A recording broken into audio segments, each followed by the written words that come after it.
Recording studio रचौली।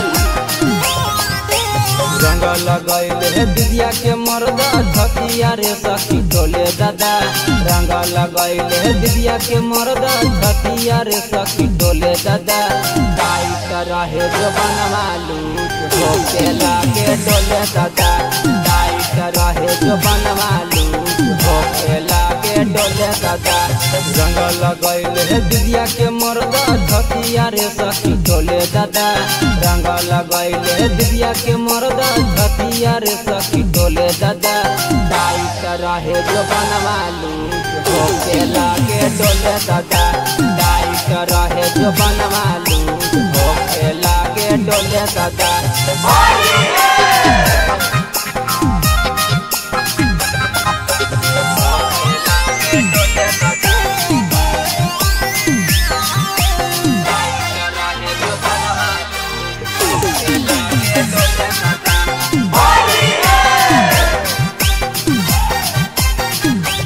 हमसे होलिया में जीजा जी मान गईने। कुशल करना सटल सखी मान गईने। हमसे होलिया में बहुना ने मान गईने। जबन सहलैनी बतिया मान गईने।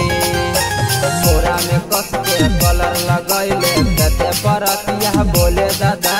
बोरा में कस के कलर लगैले कते परतिया बोले दादा। रंग लगैले फागुन में पहुना दोनों छतिया टोले दादा। रंग लगैले फागुन में पहुना दोनों छतिया टोले दादा।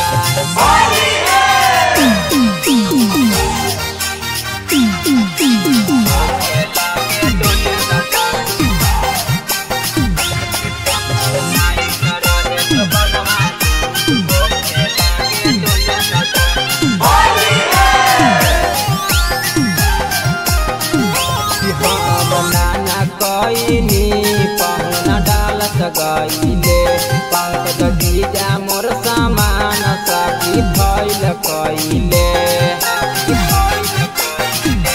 हम नाना कैनी पहुना डाल सगैले पंकज जीजा मोर सामान सखी फैल कैले।